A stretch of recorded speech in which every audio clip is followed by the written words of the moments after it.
சப்பாத்திக்கு ரெகுலரா செய்யற குருமா போர் அடிச்சிருச்சு. வேற ஏதாவது டிஃபரெண்ட்டா செய்யணும் அப்படின்னு நினைச்சிட்டு இருந்தீங்கன்னா, நான் சொல்ற மெத்தட்ல இந்த மாதிரி சொரக்காய் வச்சு ஒரு சூப்பரான கிரேவி ஒண்ணு செஞ்சு பாருங்க. சொரக்காய் பிடிக்காது அப்படின்னு சொல்றவங்க கூட சொரக்காய் கிரேவி சப்பாத்தியோட சூப்பரா இருக்கு அப்படின்னு சொல்லுவாங்க. கண்டிப்பா 2 சப்பாத்தி போற இடத்துல 4 சப்பாத்தி சாப்பிடுவாங்க. Hi all! Welcome to Shenba Nivas. நம்மளோட சேனலை ஃபர்ஸ்ட் டைமா பார்க்குறீங்க இல்லை சப்ஸ்கிரைப் பண்ணாமல் பார்த்துட்டு இருக்கீங்கன்னா சப்ஸ்கிரைப் பண்ணிட்டு பாருங்க. கூடவே பெல் ஐக்கான் ப்ரெஸ் பண்ணிக்கோங்க. ஸோ தட் நான் போடுற எல்லா வீடியோஸும் உங்களுக்கு இமீடியட்டாக நோட்டிஃபிகேஷன் வந்துடும். நீங்கள் உடனுக்குடன் பார்த்துக்க முடியும்.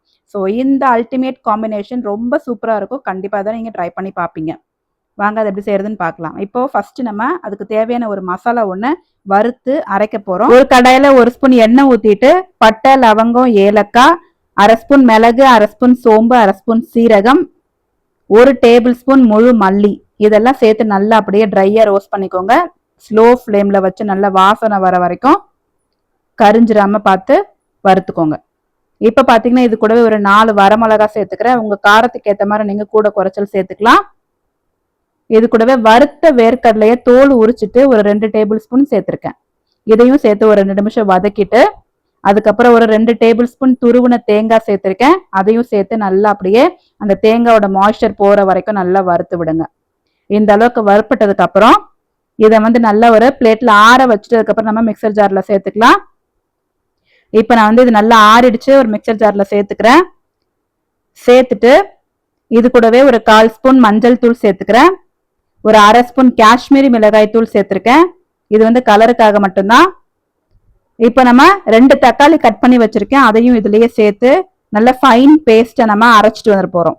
இப்போ நம்ம தக்காளியில் உள்ள தண்ணியே இது அரைக்கிறதுக்கு சரியா இருக்கும். இதுல நான் எக்ஸ்ட்ரா தண்ணி எதுவுமே ஊத்தல. பாருங்க இந்த அளவுக்கு நல்ல திக்கான ஒரு நைஸ் பேஸ்டா அரைச்சிட்டு வந்தாச்சு. இந்த அளவுக்கு நல்லா விழுதா அரைச்சு வச்சுக்கோங்க.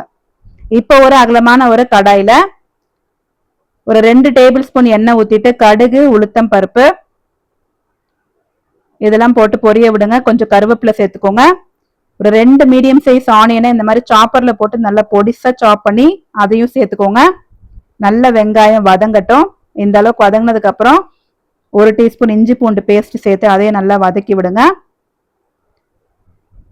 இப்போ இது இந்த அளவுக்கு நல்லா வதங்கினதுக்கு அப்புறம் நான் சொரக்காய் ஒரு ஹாஃப் சொரக்காய் எடுத்து ஒரு 1/4 கிலோ இருக்கும்.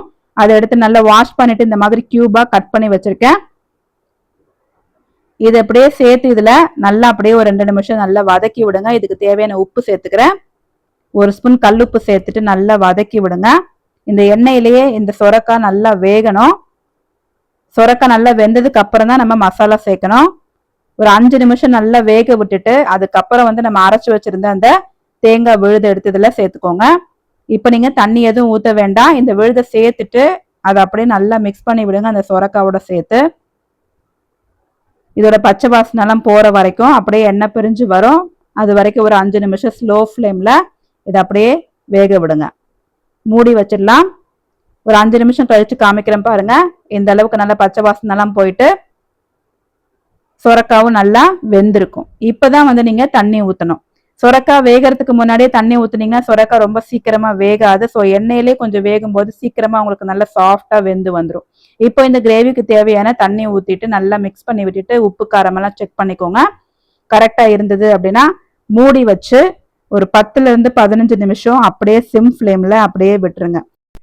ஒரு 10 நிமிஷம் கழிச்சு பார்த்தீங்கன்னா சூப்பராக ரெடியாக இருக்கும். நல்லா எண்ணெய் பிரிஞ்சு காயெல்லாம் வெந்து நல்லா கிரேவி சப்பாத்திக்கு தகுந்த மாதிரி நல்லா திக்காக ரெடியாக இருக்கும். பாருங்கள் எவ்வளோ சூப்பராக இருக்குது. நிஜமாவே இந்த மாதிரி ஒரு கிரேவி சப்பாத்திக்கு நீங்கள் வச்சு சாப்பிட்ருக்க மாட்டீங்க. ஒரு தடவை ட்ரை பண்ணி பாருங்கள். அதுக்கப்புறம் நீங்கள் அடிக்கடி செய்வீங்க. உங்கள் குழந்தைங்களுக்கும் ரொம்ப பிடிக்கும். அவ்வளோ சூப்பராக இருக்கும்.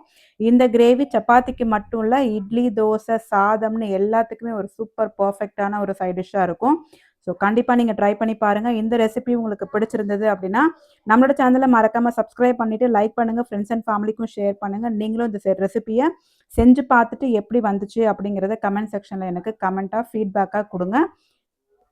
கடைசியாக கொஞ்சம் கொத்தமல்லி தழை தூவி சப்பாத்தியோட சர்வ் பண்ணுங்கள். சூப்பர் அல்டிமேட்டான காம்போ சப்பாத்தி வித் சொரக்காய் கிரேவி.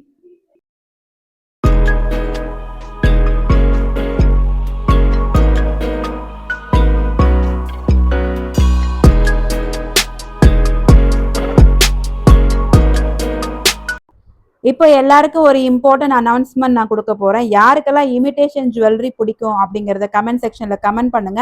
நான் ஏன் இந்த சேனல்ல இந்த இமிடேஷன் ஜுவல்லரி பத்தி பேசுறேன் அப்படிங்கறத நான் உங்களுக்கு கடைசியில சொல்றேன். ஸோ இப்போ நம்ம ஒரு பார்சல் ஓப்பனிங் வீடியோ தான் நம்ம பார்த்துட்டு இருக்கோம். இது பார்த்தீங்கன்னா ஃபுல்லி பியூர் ஐம்பொன்ல செஞ்ச ஜிமிக்கி, தோடு, கல்லு வச்ச தோடு, அந்த மாதிரி எல்லா கலெக்ஷன்ஸும் இருக்கு. இந்த மாதிரி ஐம்பொன் ஜுவல்லரி எல்லாமே நீங்க வாங்கணும் அப்படின்னு நினைச்சீங்கன்னா ஹெச்கே ட்ரெண்டி கலெக்ஷன்ஸ் அப்படிங்கிற ஒரு சேனல் இருக்கு. அது வேற யாரோடதும் கிடையாது, என்னோட சேனல் தான். நான் எப்படி ஷென்பா நிவாஸ் சேனல் வச்சிருக்கனோ அதே மாதிரி அதுக்கு முன்னாடியே நான் ஒரு 5-6 வருஷத்துக்கு முன்னாடில இருந்து இந்த ஹெச்கே ட்ரெண்டி கலெக்ஷன்ஸ் நான் ரன் பண்ணிட்டு இருக்கேன். நான் இந்த ஜுவல்லரிஸ் எல்லாமே நான் வீட்ல இருந்து சேல் பண்ணிட்டு இருக்கேன். ஸோ வேணும் அப்படிங்கிறவங்க இந்த சேனலையும் நீங்க ஃபாலோ பண்ணிக்கலாம். என்னோட வாட்ஸ்அப் குரூப் லிங்க் எல்லாமே நான் மென்ஷன் பண்ணிருக்கேன். அது எல்லாத்தையும் நீங்க ஃபாலோ பண்ணிக்கலாம். ரொம்பவே ஒரு பிரீமியமான கலெக்ஷனா இருக்கும். உங்களுக்கு எல்லா விதமான ஜுவல்லரி ஐட்டம்ஸும் கிடைக்கும். எல்லா விதமான இமிடேஷன் ஜுவல்லரிஸ், கல் வச்சது மட்டும் இல்லாம உங்களுக்கு பிளெயினான ஐம்பொன் jewellery and then AD stones jewellery, இந்த மாதிரி எல்லாமே நான் சேல் பண்ணிட்டு இருக்கேன். ஸோ வாட்ஸ்அப் குரூப்ல நீங்க ஜாயின் பண்ணிக்கிட்டீங்க அப்படின்னா டெய்லி அப்டேட்ஸும் வரும். எப்படி நீங்க ஷென்பா நிவாஸ் சேனலுக்கு சப்போர்ட் பண்றீங்களோ அதே மாதிரி இந்த சேனலையும் நீங்க சப்போர்ட் பண்ணுங்க. உங்களுக்கு தேவையான எல்லா இமிடேஷன் ஜுவல்லரியும் நீங்க ஆன்லைன்லயே என்கிட்டயே நீங்க வாங்கிக்கலாம். ரொம்பவே ஒரு ட்ரஸ்டபிளாகவும் இருக்கும். கேஷ் ஆன் டெலிவரியும் நான் ப்ரொவைட் பண்ணிட்டு இருக்கேன். ஸோ எல்லா டீடைல்ஸும் உங்களுக்கு இந்த சேனலை நீங்க ஃபாலோ பண்ணீங்கன்னா உங்களுக்கு தெரிய வரும். அண்ட் தென் வாட்ஸ்அப் குரூப்லயும் நீங்க ஜாயின் பண்ணிக்கோங்க. நம்ம ஷென்பா நிவாஸ் சேனலோட இந்த ஹெச்கே ட்ரெண்டி சேனலையும் நான் வந்து கொலாபரேட் பண்ணியிருக்கேன். ஸோ அதில் போடுற வீடியோஸும் ஷார்ட்ஸும் கூட வந்து இந்த சேனலில் இருக்கிற சப்ஸ்கிரைபர்ஸும் பார்க்க முடியும். வீட்டில இருந்து ஸ்மால் பிஸ்னஸ் பண்ணுறவங்களுக்கு உங்களோட சப்போர்ட் ரொம்பவே இம்பார்ட்டன்ட். அண்ட் தேங்க்ஸ் ஃபார் வாட்சிங்.